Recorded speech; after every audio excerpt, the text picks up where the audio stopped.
E agora, todos então receberam o material para fazer as questões. Nós temos um bom tempo para conversar sobre esse assunto, para debater. Eu gostaria que as perguntas então viessem para cá e que a gente procurasse ser o mais célere possível nas respostas e também bem objetivos nas perguntas, para que pudesse fluir bem esse debate. Pergunta do Marco Polo. O nióbio contém 21% de tório, material nuclear, e é 2% de tório, e é qualificado como material estratégico pelo Conselho de Segurança Nacional, Lei 1310, concretizada no Decreto-Lei 150, que reforçou as limitações de exploração de materiais estratégicos. Não poderá ser negociado sem a compensação pertinente de retorno de material nuclear. A pergunta seria para quem? Para o Telton ou para o Telton?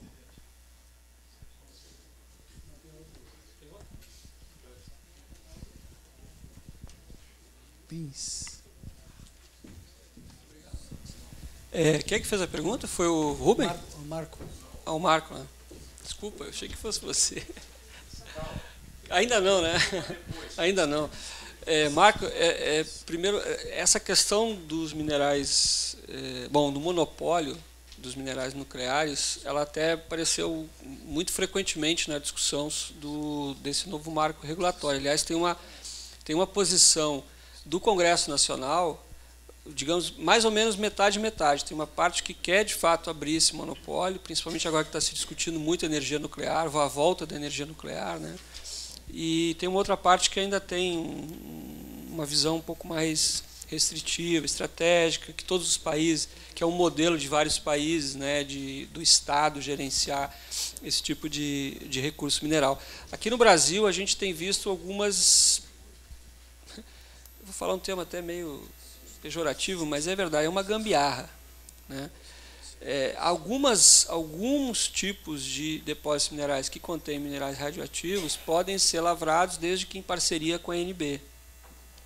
Né? Então, assim, depende do caso. Em princípio, é monopólio da União e precisa ter a autorização, precisa ter a participação, pelo menos na produção, do Instituto da INB, do Instituto Nuclear.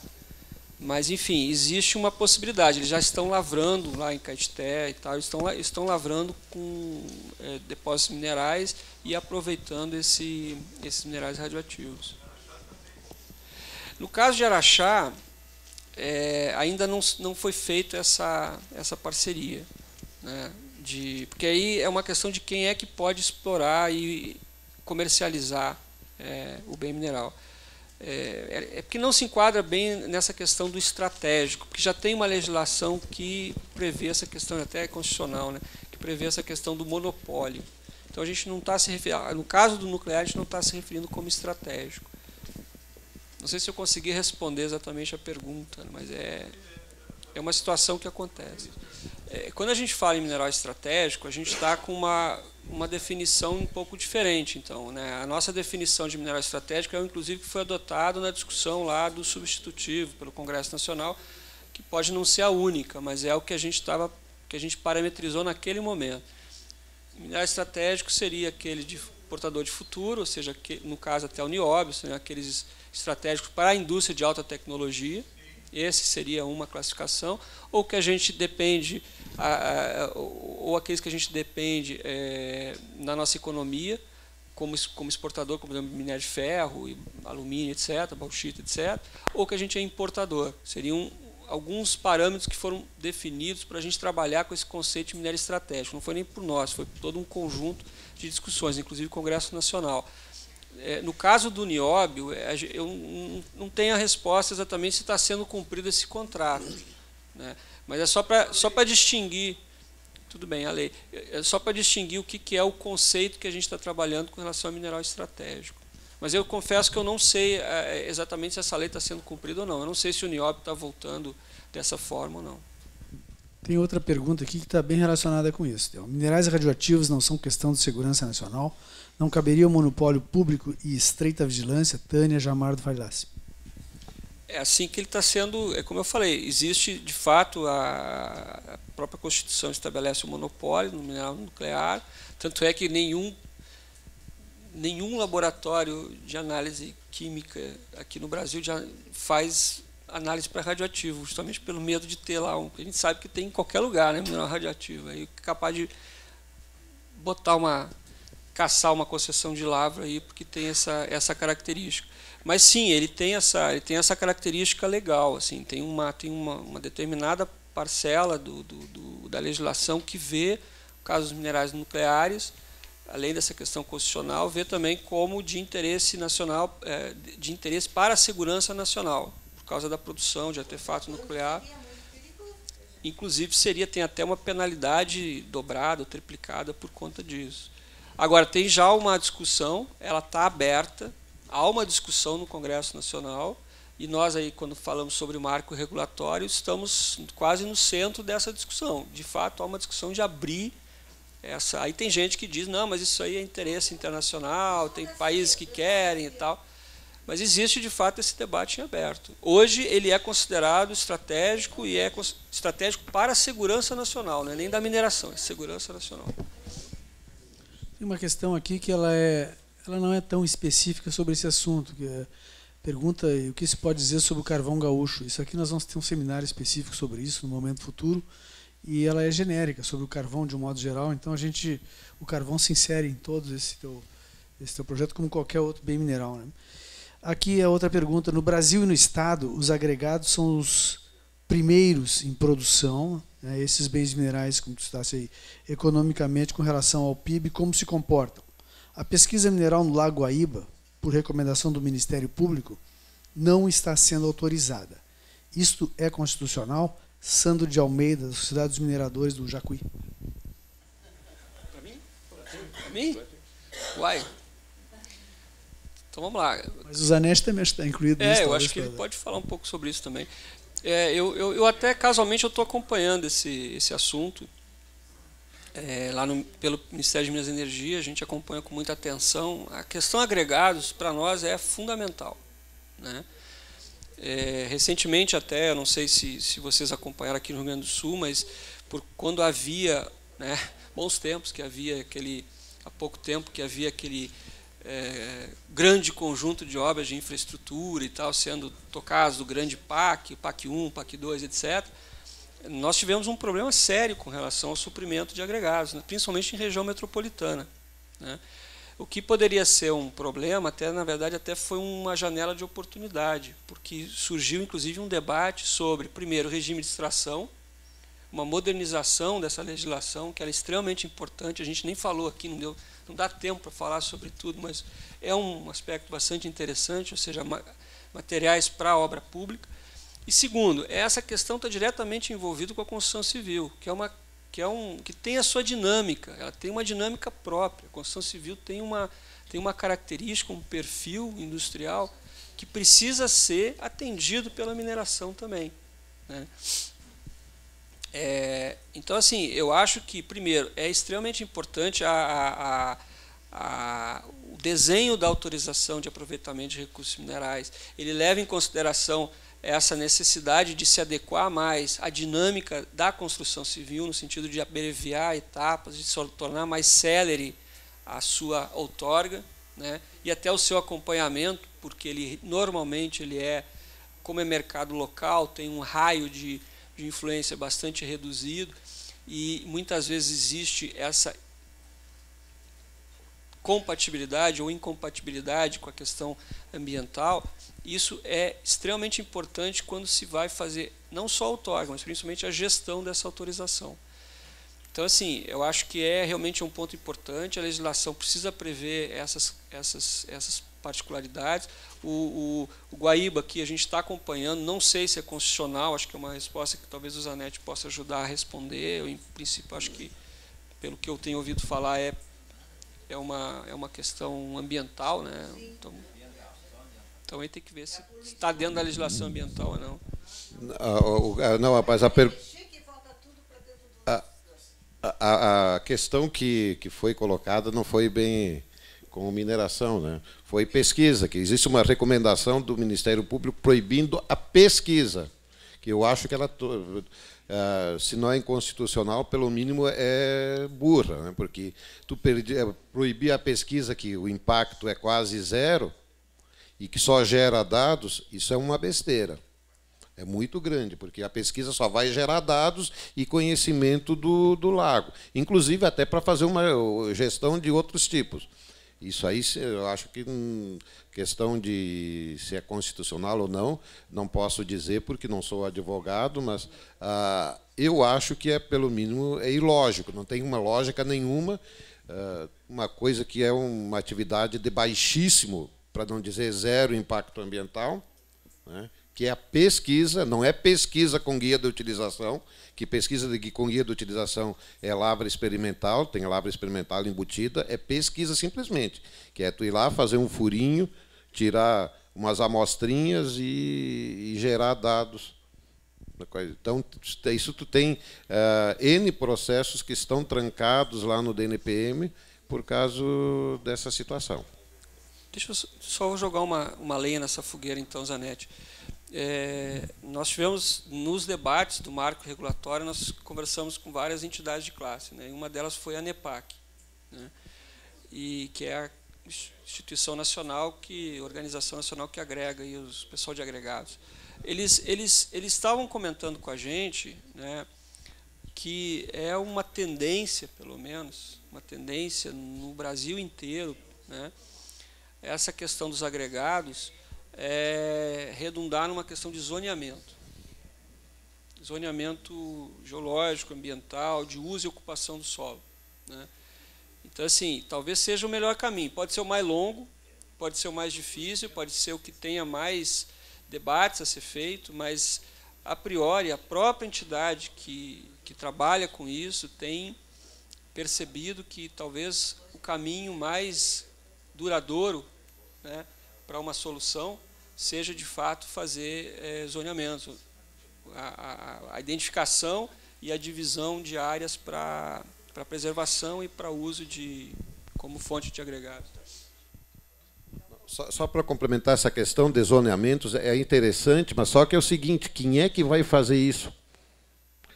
Aqui nós temos um zoneamento determinado pela Justiça, no Rio Jacuí, há 5 anos como decisão judicial, e não sai do zero, porque não tem recursos, o Estado não tem recursos financeiros para fazer isso aí, e não tem como. Se tu passar isso para as prefeituras, pior ainda. Seria um instrumento de gestão importante, mas dentro do nosso país, hoje é uma coisa que vai protelar e não vai gerar. Sendo dentro do tema, o Sérgio... Não, só para contribuir, já que eu sou réu nessa ação do Lago Guaíba, né? Então, como eu sou do DNPM, né? Então, eu sei, o que há no Lago Guaíba é o seguinte: não existe, da parte qualquer, problema constitucional de exploração mineral no Lago Guaíba. Não é problema constitucional, é só um problema ambiental.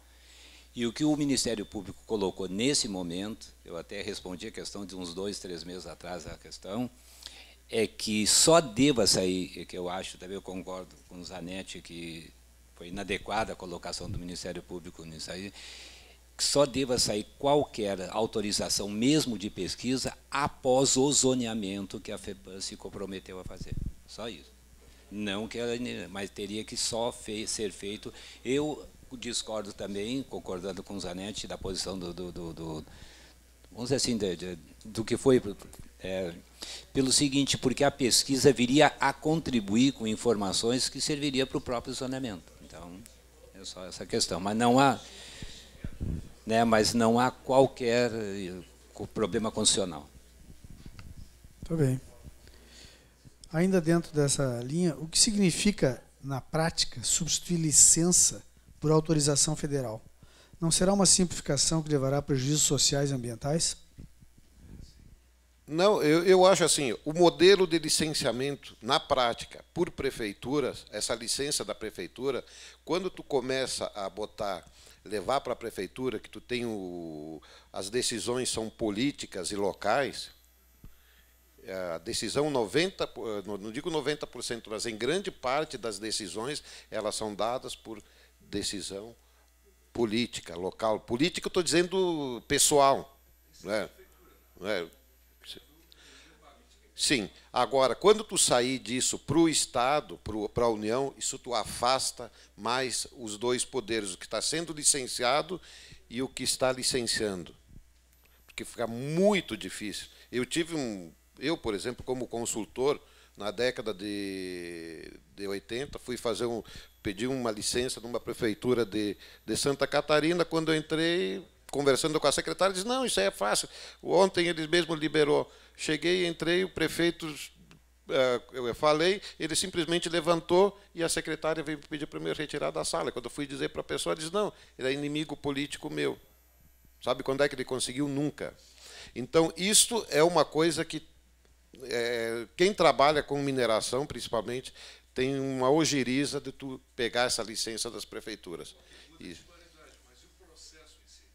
Não muda nada. Muda nada. Na realidade, o que acontece? As prefeituras dão a licença, o DNPM registra. É um trâmite burocrático a mais. É uma anuência, não é? E tem mais. Pela Constituição, não sei se é constitucional, não? Porque cabe à União. Os bens minerais são da União, a não ser que agora essa legislação que vá mudar alguma coisa. Né? Pelo menos a palavra quando troca, licenciamento por autorização, parece que está simplificando. Mas se o processo é o mesmo, não muda, tem a rima, tem a audiência... Não. Não, aí tem que separar uma coisa, legislação mineral separada da legislação ambiental. O Telton falou bem isso. As questões ambientais é código ambiental. Tem que ter rigidez, tem que ter. Que não vai ser mudado. Agora, aqui vamos tratar a questão mineral. Porque a questão mineral são duas coisas. Uma, a atividade de mineração ela gera impacto ambiental, então ela vai ter que ter o licenciamento ambiental. Senão não quer se mudar.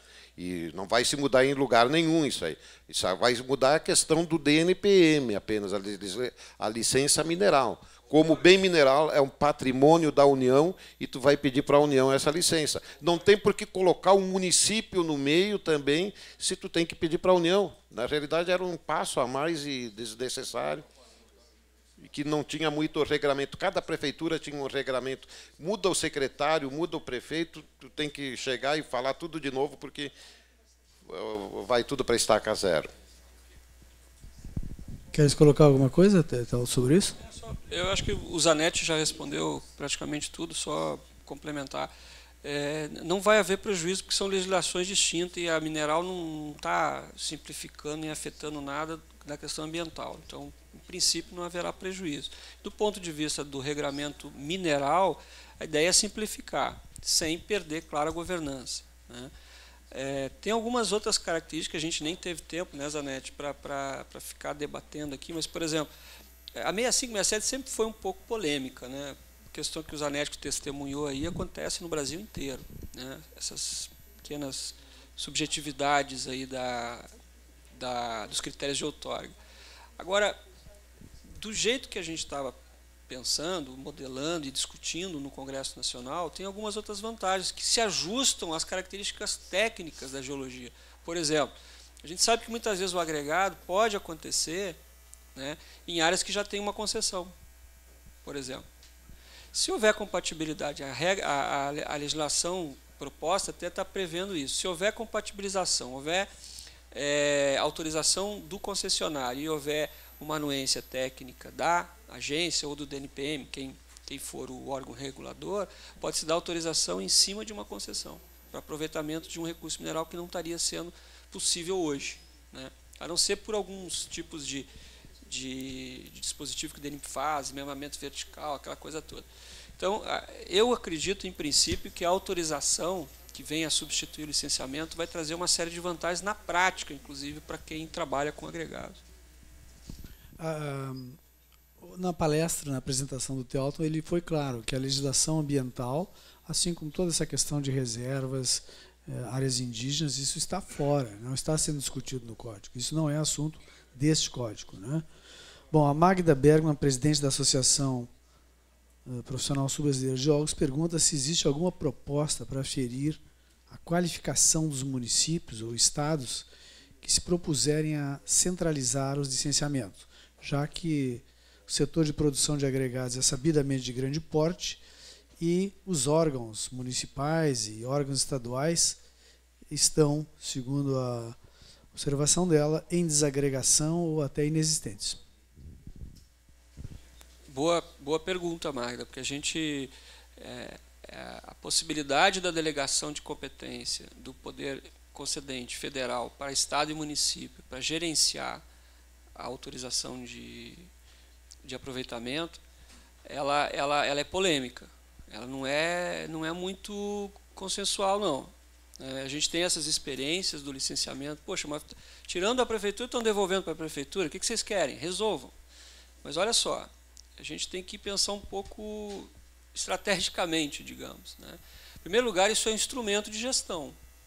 Assim como existem problemas, existem alguns estados e alguns municípios que já hoje têm capacidade, sim, de gerenciar isso, né? Segundo, está desenhado um sistema de fuga. A prefeitura, diferentemente do que é hoje, ou o estado, que eventualmente receba uma delegação, ele não é a última instância, não. A última instância é a agência que concedeu aquela delegação de competência. E a decisão, a agência pode avocar. Então, se um prefeito disser, não, para você eu não vou dar porque você não é meu amigo, o camarada pode requerer uma decisão numa instância superior, que no caso é a agência que vai delegar ou subdelegar para o estado ou para o município. A outra questão que tem, além desse ponto de fuga, é o seguinte: na origem, qual é a grande vantagem de você colocar o poder concedente como único, né? Porque no caso a agência também vai ser delegado a essa autorização. É que ela pode ser instância revisora de todos os procedimentos e é solidária. Ela é solidária. Então, se eventualmente houver algum problema numa outorga dada por um estado ou por um município, a União é solidária. Então, o critério quem vai fazer é a União. O critério de concessão, de firmar um convênio com o estado ou com o município para que ele administre aquela outorga de autorização vai ter que ser dado pela União, ou perdão, pelo poder concedente, porque ele é corresponsável, ele é solidário. Então, assim, não está definido previamente na lei, mas vai ter que existir esses critérios. É uma pergunta bem importante aí. A gente precisa debater com muito cuidado isso, né? Mas é só para lembrar, não é compulsório, diferente da 6567. Ele não é compulsório, ele vai ser dado se houver condições, se tiver regrado. E lembrando que a instância revisora é a agência ou poder concedente, para evitar esse tipo de problema que o Zanetti relatou aqui. Fica meio difícil identificar o interesse por trás disso. Porque a mineração de agregados é uma mineração de grande porte. E é ela que não para. Em termos de crise de mineração mundial, ela que segue. Né? Segue a brita, segue os tiros de bitagem para fibra, a dolaria segue argilas.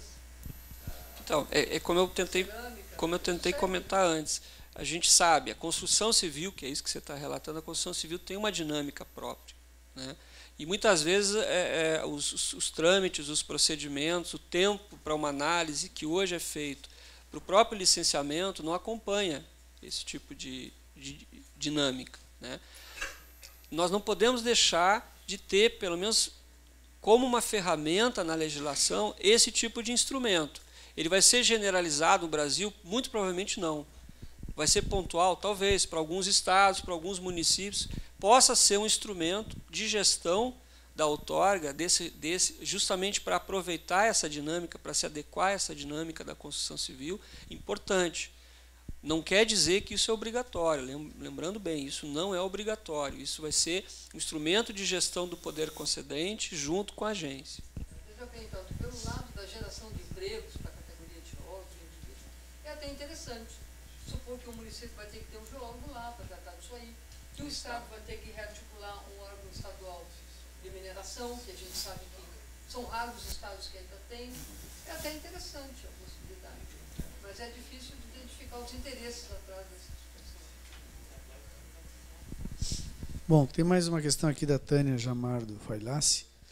Ela diz que, então, pelo que está colocado aí, Theo, significa que a pesquisa seria custeada pelo contribuinte e a atividade remunerada, a atividade econômica, seria do privado? Seria isso? Foi no início da palestra. Foi no início da palestra que o senhor falou que a questão da pesquisa poderia ser feita pela União, não é? E que depois, então, necessitaria...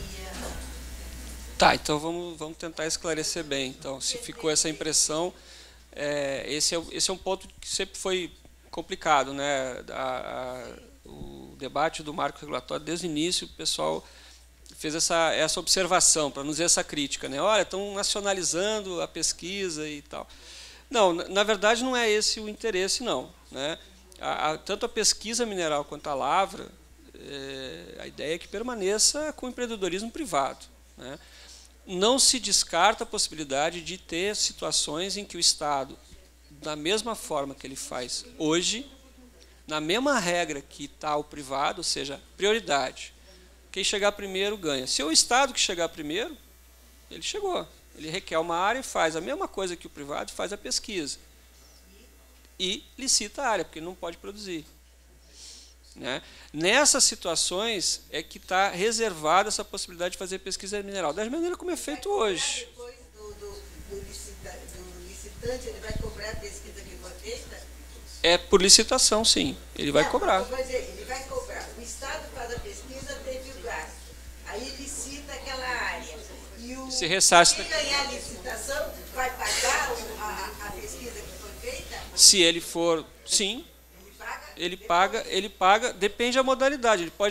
A licitação pode ser por critério de bônus de assinatura, ou seja, faz a pesquisa, oferta um valor. Quem ofertar o maior valor ganha. Pode ser por bônus de descoberta, ou seja, olha, eu fiz a pesquisa, mas não tenho certeza se tem uma jazida. Então você vá lá, termine a pesquisa, e se você conseguir viabilizar uma jazida, você vai me ofertar um percentual, um royalty. Ou pode ser por participação no resultado da lavra. Mas sempre tem que ter um ressarcimento. A participação era o contribuinte, quer dizer, todos nós estarmos financiando... Não, mas vai ser ressarcido. Vai ser ressarcido. Eu acredito que no momento que é feita uma licitação... Isso já tem hoje. Isso não tem mudança. Hoje já existe no Código essa possibilidade. A CPRM já fez isso. O Serviço Geológico Baiano, né, a CBPM, né, o Serviço Geológico Baiano, faz pesquisa, delimita o minério, faz o plano de aproveitamento e coloca em licitação. Quem quiser... Hein? Depois cobra esse trabalho. Sim, cobra até mais, muitas vezes, a jazida, como se fosse... Aí depende do interesse do que ele descobriu. Isso não muda. Não, no momento, Tânia, no momento atual já é assim. Do contribuinte, né? O Estado não gera renda, são os impostos. Não, no momento atual já é assim. Quando é feita uma licitação, os depósitos são valorados e nessa valoração pode entrar o risco, pode entrar o valor gasto e pode entrar também perspectivas futuras de remuneração. Então, isso já é assim atualmente. Eu não creio que mude tanto assim, não. Bom, temos mais duas perguntas, aí, se alguém quiser se prontar para mais, até perguntas bem específicas, mas enfim, acho que já que estamos aqui com tempo, me pergunta o Diego Correia, por que o Rio Grande do Sul tem o órgão ambiental mais burocratizado do Brasil em relação aos demais? Em Santa Catarina, por exemplo, em torno de 30 dias se consegue emitir uma licença prévia. E no Rio Grande do Sul, 1 ano. Eu não sei se o Zanetti ou alguém pode me ajudar aí. Até poderia ajudar, mas eu acho que não é o foco da discussão. É legislação mineral, ambiental. Até porque tem representantes aqui da FEPAM aqui, que poderiam até falar melhor, né? Bom, mas essa é uma questão...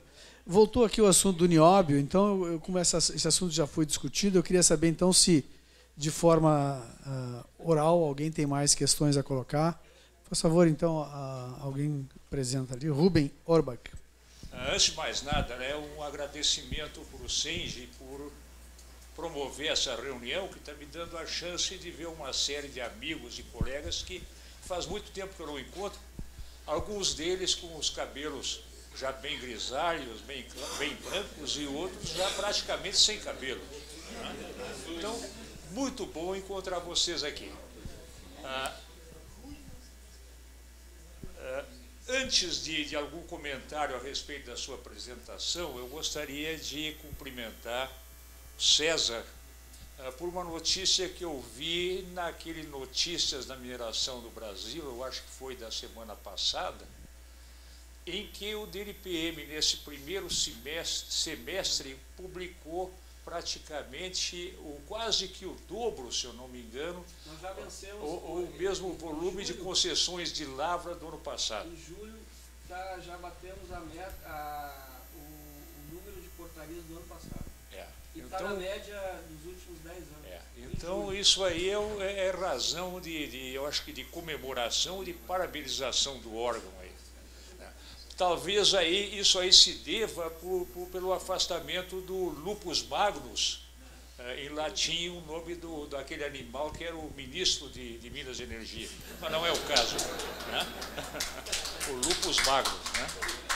Agora, a sua palestra, Telton, foi muito interessante. É uma pena que a gente não tenha podido interferir na sua palestra à medida em que eram apresentados os slides, porque muita coisa merecia uma certa discussão pelo grupo aqui. Então, a gente agora vai procurar ir para o fechamento desse negócio. Zanetti falou que há mais de 7 anos se discute um novo marco de mineração. Eu confesso que eu não gosto do termo marco. Esse termo marco é um termo espanhol e dá um certo sabor aí de alguma coisa, algum vínculo talvez com algum libertador que tenha agido na área da cordilheira. Vamos aceitar o marco, mas daqui a pouco vamos batizar isso aí de decreto, alguma coisa assim. Agora, há 7 anos que se fala do novo marco, mas eu gostaria de lembrar o Telton e falar para vocês de que em 2012, em julho, agosto de 2012, nós nos encontramos no Simexmin e houve uma apresentação do então secretário nacional de Geologia e Minas, em que ele discorreu sobre o trabalho dele naquela época e falou sobre o novo marco de mineração em 2012, que a comunidade geológica toda, com raras exceções, desconhecia. Então, a proposta do novo marco surgiu em 2013, quando ela foi apresentada ao Congresso, e a partir daí, então, é que nós começamos a discutir o novo marco. A gente teria ganho muito se a discussão do novo marco tivesse sido aberta desde o início da sua concepção. Que bom que agora, nesses praticamente ano e meio em que se está discutindo o novo marco, se está chegando a uma proposição extremamente satisfatória para todos. Essa proposição aí não é aquele Frankenstein que a gente esperava e que o Zanetti colocou. Essa proposição está bem mais palatável. E eu acho que deve ser muito difícil conseguir, numa proposição dessas, e dentro do Congresso, construir uma coisa que seja exequível e que venha a funcionar. E parece que isso aí está funcionando. Não sei quem referiu aí, eu acho que foi o César que falou sobre a CNBB envolvida na mineração. Interessante, eu tenho um certo vínculo com uma empresa grande de mineração lá, que atua no norte, né? Lá existe alguns órgãos eclesiais que financiam e que ajudam, inclusive, o movimento dos afetados pelos trilhos da Vale do Rio Doce, ou da Vale. Esse movimento dos afetados pelos trilhos a maioria dos participantes desse movimento é interessante, eles foram morar lá depois dos trilhos, quer dizer, eles foram colonizar aquelas áreas depois da implantação da estrada, e agora eles são contra a estrada. Esses aí também querem participar e devem ter participado. Então, vamos imaginar o trabalho, o esforço que esse pessoal está fazendo para montar esse novo marco, e que me parece bastante factível. Agora, tanto Sérgio quanto Zanetti e principalmente você chamaram a atenção de que um novo marco de mineração não vai resolver o problema da mineração brasileira. Mais uma lei, quantas leis nós temos que são esquecidas, são desrespeitadas? Quanto é que é preciso para fazer funcionar o nosso atual código, seria preciso para fazer funcionar o nosso atual código de mineração e esse novo marco, seria preciso de vontade política, no sentido que o governo fornecesse as ferramentas, ele, como disse o Sérgio, operacionalizasse a aplicação da legislação. O DNPM está numa situação crítica. Eu espero que a nova agência de mineração que aí se propõe não venha a ser um órgão numa situação tão crítica quanto está hoje o DNPM, que apenas venha a ser rebatizado. Por último, okay. Eu senti aí um ranço ainda dos tempos de ditadura na discussão. Porque na época em que a CPRM foi criada, como o Zanetti falou, a CPRM foi criada com 3 funções, te lembra? A primeira era o financiamento à pesquisa mineral. A segunda função era o mapeamento geológico, a geração de informação geológica necessária à sociedade. E o terceiro era a pesquisa própria da CPRM. Então, nós, logo depois da criação da CPRM, através da Sociedade Brasileira de Geologia, incitamos, inclusive com associações de empregados da CPRM, um trabalho sério para transformar a CPRM num serviço geológico do Brasil. Isso é, a CPRM de 3 objetivos, ela voltou a ter 1. E agora se propõe, né, falando inclusive e usando como exemplo aquela coisa anacrônica da Reserva Nacional do Cobre, que já deveria ter sido extinta há muito tempo. Aquilo é geração de um contra-almirante, né, que vocês devem ter lido a respeito dele, e eu o conheci, a gente fica mais velho, a gente vai conhecendo essa gente. Então, como é que vai ficar a situação da CPRM? A CPRM, se eu vou trabalhar para uma empresa privada de exploração, a CPRM vai ser minha concorrente? Como é que vai ser? Agora, de resto, eu fico muito feliz porque a gente, de uma coisa que era extremamente problemática, chegou um documento extremamente palatável e aceitável. E muito obrigado. Tá bom, exatamente, obrigado. Não, tem várias pessoas inscritas na frente, tá? O geólogo José Alcides Ferreira, por favor. Boa noite a todos. Eu queria parabenizar o Telton e o Zanetti pela capacidade de concisão que eles tiveram, conseguir, né, apresentar essa coisa monstruosa e complexa que é tanto a questão da mineração no Brasil como a questão das propostas do novo marco regulatório. Mas então a gente, como é muito grande, eu vou me cingir, ao contrário do Rubem, que tentou dar uma abrangência, que é muito difícil, um ponto, que é o aspecto que está sendo proposto quanto à questão institucional, em que então nós estamos no 880, uma excelente proposta, que é um Conselho Nacional de Mineração com poder efetivo, como é hoje o Conselho Nacional de Política Energética, que é um sucesso, que, inclusive, por exemplo, determina quais são as áreas que vão entrar em licitação novas áreas, novos blocos para petróleo. Tem um poder efetivo, desde que esse conselho, claro, na sua composição, envolva todos os interesses em jogo, ou pelo menos quase todos, técnicos, profissionais, trabalhadores, empresários e governo, etc. Bom, nessa questão, então, nós temos esse aspecto. Proposta de um Conselho Nacional de Mineração, que, dependendo ainda da sua formatação, é uma excelente proposta. E outra que é péssima, que é a transformação do DNPM em Agência Nacional de Mineração. E por que eu digo isso é péssimo? É péssimo porque esse modelo, agências de regulação, no mundo inteiro e no Brasil, é um fracasso completo. Em 2008, abre o Google para ver lá, é absolutamente garantido. O Banco Central Americano, que era o encarregado da regulação econômico-financeira, permitiu todos os absurdos que deram no crack de 2008.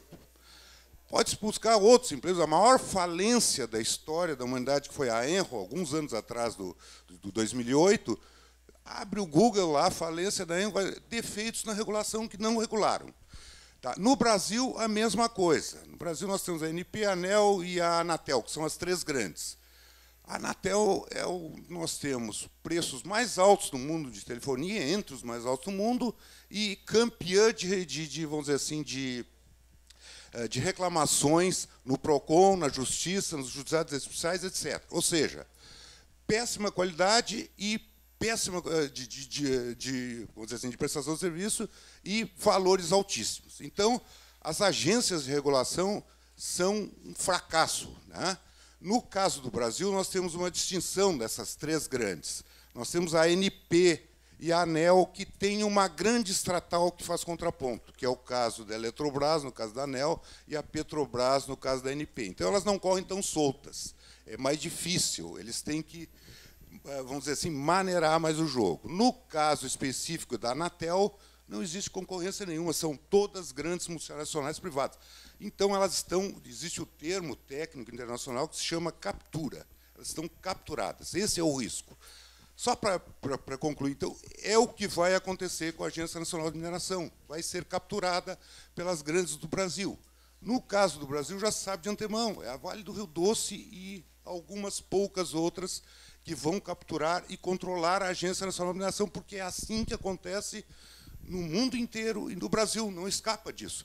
Quem definiu isso foi um grande economista ultra neoliberal da escola do Friedman, que definiu esse termo, captura. E ele disse o seguinte: isso impede a livre concorrência. Por quê? Se houver uma agência de regulação independente, ela fatalmente será capturada pelas maiores e, portanto, as pequenas e médias não poderão concorrer com as grandes. A solução dele, o diagnóstico era perfeito. A solução dele é que era errado. Então, não é melhor não ter regulação nenhuma. Essa é a conclusão que ele chega. Tem que ter regulação, mas tem que ter regulação controlada pelos poderes eleitos, o Conselho Nacional de Coisas, e não por dirigentes com mandato fixo, autônomos, que não obedecem a mais ninguém. Esses, como não existe vácuo de poder, a ANM será controlada pelos grandes empresários do setor, não tem jeito. É isso. Tem muita coisa mais para discutir em relação a isso, mas vou me resumir até aqui. Tá, eu queria que o Telton falasse sobre isso e depois gostaria de saber a opinião do superintendente do DNPM aqui, que seria o citado, no caso, sobre o assunto. Mas, Telton, por favor. Citado no assunto. Eu acho, Zé, extremamente pertinente fazer... Alô? Eu acho extremamente pertinente esse debate, porque é exatamente essas questões que são importantes. Antes da gente escrever a lei, a gente tem que fazer algum tipo de debate, pelo menos, com relação a isso. Isso é pura política mineral, né? Realmente assim, existe uma posição polarizada com relação a essa questão institucional. O Conselho também não é muito consensual, não. Ninguém discute, pelo menos, o mérito de ter um fórum de discussão de alto nível, ou seja, mais posicionado, num nível mais elevado, que possa fazer fluir, fazer executar as decisões que são tomadas nesse fórum. Mas também não é muito consensual, não. No caso da agência, a gente já conversou um pouco sobre isso em outras ocasiões, realmente não é a solução ideal. Eu, em particular, também penso isso, né? por que se optou, pelo menos nesse momento, em... A questão regulação primeiro, antes da questão agência. Primeiro, não está se pensando em fazer regulação nem de preço nem de quantidade. Isso aí tem que deixar bem claro. A agência reguladora, várias do que o Zé Alcide citou, de fato são agências reguladoras sensu estrito, ou seja, elas gerem o conflito entre o prestador de serviço e a sociedade. No caso da energia elétrica, no caso da telecomunicação, no caso da passagem aérea, do plano de saúde, etc. A agência de mineração não vai fazer isso, né? Só aí já dava para a gente pensar, poxa, mas então ela não vai regular no sentido estrito da regulação econômica, né? O que ela vai fazer então? Por que uma agência de regulação se o setor ele não tem problema de imperfeição de mercado, não tem monopólio natural, não tem preço controlado? Então o que vai fazer essa agência?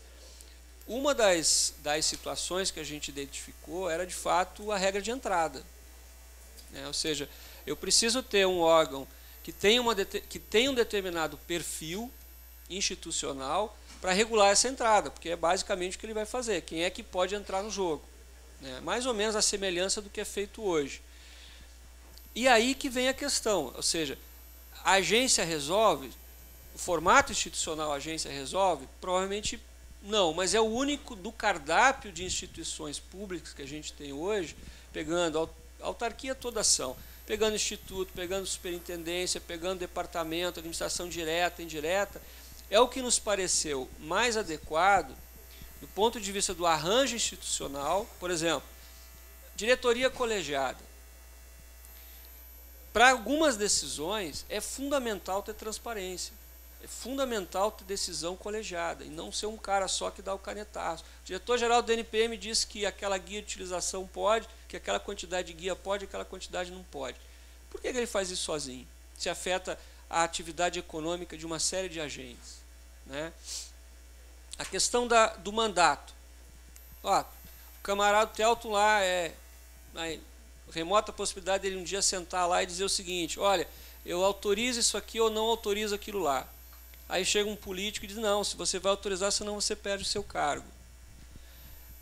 Então precisa ter algumas salvaguardas, né, e que o modelo de agência dá, o modelo institucional de agência dá, para que a agência, na nossa concepção, possa eventualmente ter mais capacidade de gestão, né? Um resguardo político, uma salvaguarda técnica e uma salvaguarda institucional na medida que vai ter colegiado, as decisões são públicas, há uma certa blindagem, dependendo do nível de decisão, tem que ser do quadro, ou seja, não pode ser de livre provimento, para evitar o caráter político da indicação.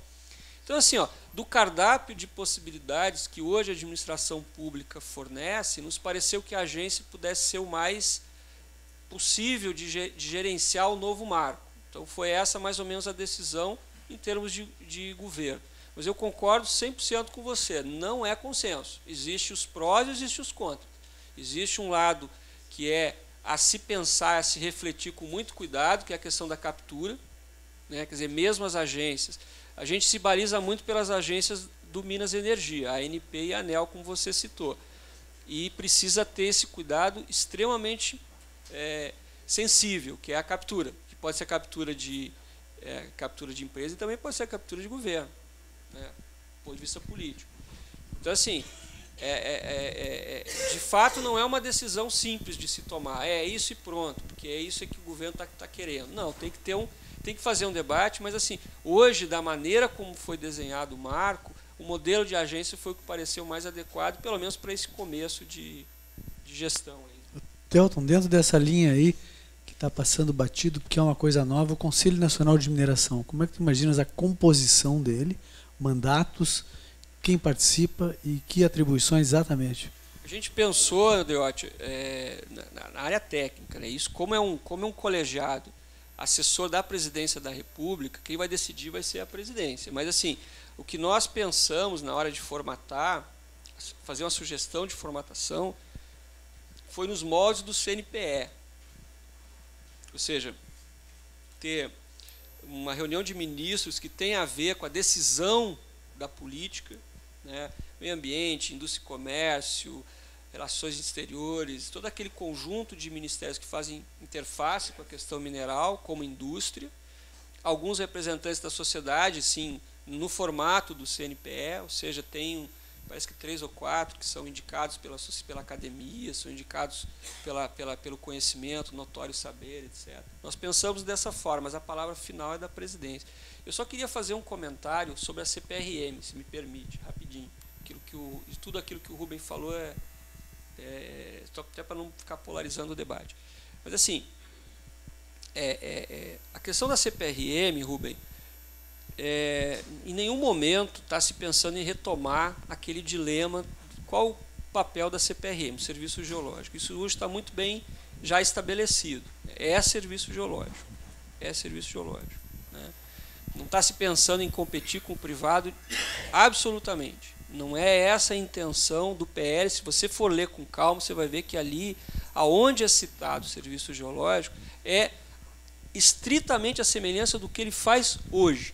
A única diferença que tem a mais, que eu acho até que é uma diferença muito boa, muito importante, é o seguinte: a nova lei traz que qualquer informação gerada por privado ou público que se refira a uma concessão ou uma autorização tem que ser retribuída ao Estado como parte da concessão. E quem vai gerenciar isso é o Serviço Geológico. Dentro daquela linha de que o Serviço Geológico pode depois, guardado sigilo, etc., pode compilar informações privadas para ampliar o conhecimento geológico do país. É a única atribuição nova que está sendo colocada para a CPRM. O restante, né, a possibilidade dela fazer pesquisa, ela já faz. Ou ela faz direta ou indiretamente. Quando ela precisa, ela faz. Ela pede autorização para o Ministério de Minas, o ministro dá autorização e ela faz. Né? Ela ser o agente público que tem a capacidade de raciocinar, de gerenciar as informações, de refletir, de processar as informações geológicas e traduzir isso como uma questão estratégica, não só para o Ministério de Minas, mas para qualquer... Hoje, por exemplo, a CPRM faz trabalhos de prevenção de risco e de inundação, né? Risco de desastre natural e de inundação. E ela fornece esse serviço, essa informação, melhor dizendo, para vários órgãos de outros ministérios, Defesa Civil, Ministério da Integração, etc., Casa Civil da Presidência da República. É esse o papel que está, pelo menos na lei, é o que está desenhado para a CPRM. Não é competir com o privado. O privado faz o que ele sempre fez. Requer área, faz a pesquisa e, se achando a jazida, vai lavrar. Também é novo na CPRM, né, o apoio à definição das áreas que vão ser ofertadas. Né? Sim, mas eu quero dizer que a atividade que ela vai utilizar para fazer isso é o que ela já faz. É fazer o mapeamento, processar esse mapeamento, usar a sua inteligência, sua expertise e fornecer ao quem tem o poder de decisão. Esse é um aspecto delicado da coisa, eu acho. Porque no momento em que a CPRM separa no país umas 50 áreas de relevante importância mineral, as AIMs, como é que vai se cortar a legislação que se está propondo em relação a essas áreas? Elas vão ser bloqueadas a pesquisa pelas empresas privadas? Não. Elas vão ser otorgadas à CPRM com concessões de pesquisa? Também não. Também não. O instrumento que se vai usar para isso aí? Também não. A ideia é que quem vai primeiro selecionar essas áreas não é a CPRM, é o Conselho. É o Conselho, dentro de uma política pré-estabelecida. Isso já é, de certa forma, isso já tem sido feito há algum tempo. Você tem, por exemplo, questões de demandas importantes, fertilizante, por exemplo. Um projeto fosfato da vida que a CPRM acabou de fazer. Né? Quem define a diretriz? Olha, o Brasil precisa de fertilizante, precisamos incentivar a pesquisa mineral. Tem um monte de empresas que estão fazendo, mas tem outras áreas que não têm interesse privado para assumir o risco de fazer aquela pesquisa mineral. Se não tem interesse privado, pode-se contratar via CPRM uma empresa ou a própria CPRM fazer aquela pesquisa inicial e depois ofertar para as empresas continuarem. É mais ou menos o que já vem sendo feito. Não há uma diferença significativa. A diferença é que isso tem que estar relacionado a uma política de Estado. É isso. Essa é a diferença. O Sérgio poderia falar alguma coisa, por favor? Depois... Não, é só para esclarecer essa questão da agência, né? Porque a agência no modelo que o Zé Alcides estava falando foi uma agência no modelo quando foi privatizado, telecomunicações, petróleo e energia. Então não tem nada a ver com a agência, vamos dizer assim, o modelo de agência que está se pensando para o DNPM. Tá? Então, aquele modelo que existia a Eletrobras, né? Então tu precisava de um outro modelo, que até foi na gestão do governo Fernando Henrique, não tem nada a ver com a gestão que a gente está pensando para a agência. O que a gente estava pensando de agência na discussão do DNPM é reforçar o DNPM no sentido institucional, que ele não tenha tanta, vamos dizer assim, ingerência política, que as agências, no modelo de agências, só na estruturação, dentro da estrutura do governo federal. Hoje, no governo federal, qualquer cargo de DAS é cargo de livre nomeação. Então, ele não é diferentemente do que as agências. Então, o DNPM está hoje, por exemplo, nesse momento, várias superintendências estão totalmente, vamos dizer assim, as indicações são totalmente políticas.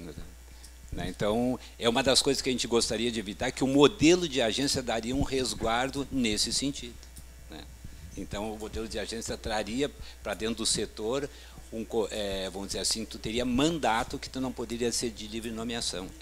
É mais nesse sentido. E também no sentido de personalizar no diretor-geral, como é hoje o Código de Mineração, aquela pessoa que seja o único poder concedente, que assina, e sim numa discussão maior. Mas não tem nada a ver com os modelos de agência, do setor elétrico, de coisa, porque o setor mineral, ao contrário, ele é totalmente privatizado, e o outro era totalmente estatizado, quer dizer, não tem nada a ver uma coisa com a outra. Tá, obrigado, Sérgio. Eu só agora vou passar a palavra. Pessoal, dá licença um pouco. Eu fiz uma questão ali, você não, ignorou ela. Exatamente. Mas tudo bem. É que ela retornou, é uma questão do nióbio, ela retornou. Porque assim, o nióbio é o principal material que nós temos, minério. É o único minério que o mundo, nós temos 98%. Agora, no marco regulatório novo, não tem uma vírgula sobre ele. Tá. A questão é a seguinte, todas essas essências burocráticas de mineração, de legislação, está pertinente. Agora, o único minério que nós temos, que 98% de jazidas está no Brasil, e todo mundo está precisando desse nióbio, nós somos negligenciados. Ninguém fala nada, ninguém diz nada, como diz já na mídia há 40 anos. Eu não sei como é que tem dúvida, o Ministério de Minas... Seu Marco, tudo bem? Não, isso nem se fala. O Ministério de Minas e Energia vem falar qual é a concessão, se nós vamos ser ainda, como é que se diz, commodities ou vamos beneficiar o minério. Que dúvida temos disso? Eu estou 50 anos vendo que o Brasil é um país em desenvolvimento e nunca desenvolveu. Estamos ficando cada vez pior. Agências nucleares estão fechando, as nossas mineradoras de siderúrgica estão apagando os seus fornos e nossos minérios saindo do Brasil. Mas que dúvida tem de modelo político para um país como o nosso, que nós vamos ficar mais 50 anos nessa mesma situação, ou pior. E outra, então, desculpa, o minério nosso... Qual é que seria a alternativa? A alternativa é ter preços mais justos, ter fiscalização mais eficiente e restringir a exportação. Enquanto nós precisamos. Restringir a exportação? Restringir a exportação para em benefício do país. Nós temos que sair daqui beneficiado. Nós só temos o único país que tem, nós não vendemos a preço de banana. E nós não valorizamos as nossas indústrias siderúrgicas, uma Gerdau fabricando os melhores aços do mundo, uma Marco Polo fazendo um ônibus mais leve, 30%, 40%, uma Randon fazendo, não desenvolveria o Estado? Não daria emprego aos engenheiros?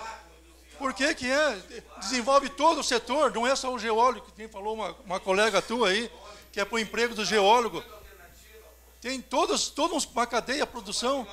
E cadê a política do novo marco regulatório? Não existe nada sobre isso.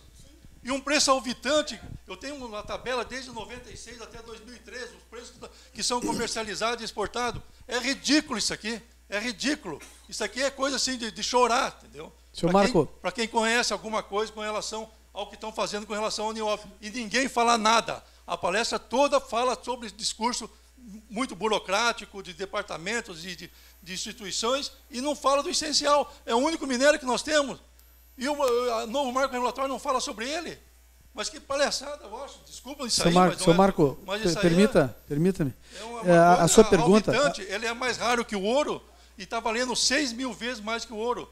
Ele é o terceiro minério em exportação, segundo o Ministério de Minas e Energia, deve conhecer. Depois do ferro, depois do ouro, o nióbio é o que está tendo mais exportado, a um preço alvitante, 6.000 vezes menos que o ouro. Se ele tivesse um valor razoável, nós teríamos um benefício enorme. A CEFEM dele, a contribuição financeira de 2%, ele é igualado ao ferro. Um minério tão estratégico e tão importante no mundo, é igualado ao ferro, a areia, alguma coisa. Permite, senhor Marco, é o seguinte, a sua pergunta foi essa. O senhor colocou que o nióbio tem valor 6.000 vezes abaixo do ouro, e se isso vai continuar. Então, mas isso não é uma questão... Eu sei, mas isso não é uma questão específica do marco regulatório. Ele pode estar incluído, mas o marco regulatório não é feito para o nióbio, você está entendendo? Nós estamos discutindo várias coisas. Não... Tudo bem, mas o assunto estava centrado, os primeiros 15 ou 20 minutos foi centrado no nióbio. Depois tinha várias outras pessoas com outros assuntos. Eu acho que nesses últimos momentos aqui se falou algumas questões que são realmente fogem um pouco da questão marco regulatória, é a política mineral, né? Eu acho que a gente tem que lembrar também uma coisa. Alô? Tem que lembrar uma coisa que é importante também, gente. A gente tem um regramento jurídico no Brasil hoje. Se tem empresas que têm concessão de lavra e elas estão dentro da legalidade, há um princípio constitucional de respeito à segurança jurídica, eu não posso simplesmente dizer, não, agora eu vou fazer um marco regulatório que vai proibir, limitar, mexer com preço, com quantidade. Nós temos que tomar muito cuidado com esse tipo de situação, né? O que não quer dizer que a gente não deva proteger as nossas riquezas naturais, né?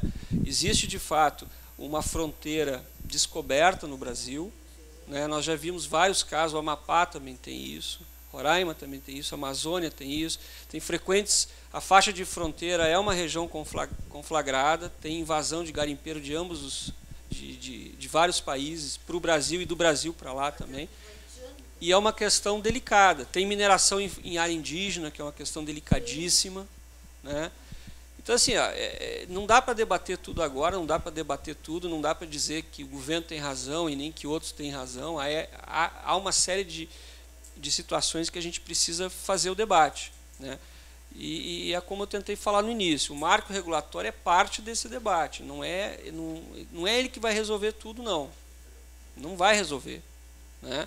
Eu sou solidário, por exemplo, a criação de um conselho, ou que seja um fórum qualquer, porque assim, vários setores industriais do Brasil hoje têm o seu fórum de discussão, e eles tiveram sucesso, né? Nem sempre a gente consegue ter o consenso, mas o debate é importante, né? Uma outra questão que é importante também é a gente deixar só de falar entre nós mesmos, né? Aqui foi levantada a questão do nióbio que está sendo levantada. O nióbio, a gente sempre fala, a mineração é parte da indústria. Isso é uma questão que a gente tem batido essa tecla várias vezes. E a indústria, sei lá, a indústria de alta tecnologia na qual o nióbio se insere, está recém-engatinhando no Brasil. Nós não falamos, por exemplo, de terras raras. Nós não falamos de lítio, não falamos de um monte de coisa, que é extremamente importante também, né? E a gente só vai conseguir fazer isso dentro de uma discussão, dentro de fóruns de debate, dentro da participação em outros setores. Agora há pouco ali o cidadão, desculpa, até acho que ele já saiu, ficou bravo e foi embora, mas a questão da política industrial. Hoje a mineração está fora da discussão da política industrial. Está fora, desde a fase de exploração até a fase de produção. E nós precisamos entrar. Para a gente entrar, a gente precisa ter diálogo com os caras. Não adianta eu chegar e dizer, não, a mineração é diferente, vocês têm que entender. Não, nós é que temos que entender eles. Nós é que temos que entender como é que funcionam as relações internacionais para chegar e chamar os países para parar essa confusão aí de entrada de estrangeiros, etc. Entendeu? Então, assim, eu acho que o debate é extremamente interessante. A legislação ela não vai resolver todos os problemas, é certo isso, e a gente precisa continuar fazendo esse debate. Então, assim, o fórum do Conselho é o mais importante de todos, na minha opinião, dessa nossa discussão toda. Esses debates específicos, eles vão continuar. Já tem 2 programados para cá. Né? Um de carvão mineral, um de água subterrânea. Né? Então, esses debates eles vão continuar, tenho certeza disso. Eu só quero que o colega Zanetti, que nos abrilhantou com a sua palestra aqui, dê as suas considerações finais também. Não, só acho que foi muito produtivo o debate. Isso é importante, a gente fazer esse tipo de debate. E não só fazer esse debate, como termos o Telton, que é uma pessoa importante dentro do Ministério, dentro da estruturação desse novo marco legal, né? Que acate as sugestões que vêm. Né? Concordo plenamente que o marco ele tem que pensar no específico, mas também não pode se gerar para o específico, porque nós temos uma complexidade muito grande de bens minerais. O marco ele vai regular desde a areia até o nióbio. Então, enquanto fazer uma regra única... Areia tem todo mundo, o nióbio só tem no Brasil. Mas o marco vai regular isso. Então, fazer uma lei... Não, fazer uma lei específica para o nióbio. Talvez isso. A parte do coisa. Esse seria o caminho. Faça um marco que é para a mineração e uma lei específica para o nióbio. Concordo plenamente com isso. É tudo, e você está saindo do Brasil assim a rodo, como você diz. Pessoal, eu agradeço então a participação de todos e vou passar a palavra aqui para a coordenadora dessa noite, a colega Nancy Junho. Bem, nós agradecemos a todos que ficaram até essa hora aqui. É sinal de que as inúmeras questões levantadas, o pouco tempo que a gente deu para o Dr. Telton e para o próprio Zanetti, frente à complexidade do tema, mas eu acho que foram levantados, e gostaria de agradecer muito a Dr. Telton, a presteza com que nos atendeu e trouxe aqui, né, aspectos que são de consenso e outros tantos que ainda estão em debate, e sem dúvida, para alguns minérios específicos vão ter os regramentos, com certeza, está na nossa pauta discutir o nióbio, sem dúvida, mas eu acho assim que nós conseguimos ter, e para nós agradecemos aqui, um panorama efetivo de medidas que estão sendo tomadas, daqueles 3 aspectos bem colocados aqui. Acho que foi o José Alcides, a questão institucional, a questão dos recursos, enfim, tudo isso. Então, nós temos, na realidade, saímos aqui com uma pauta grande para avançar nessas discussões. Então, eu agradeço e nós podemos continuar conversando aqui, temos um espaço de convivência e uma confraternização logo a seguir. Obrigada. Uma boa noite a todos.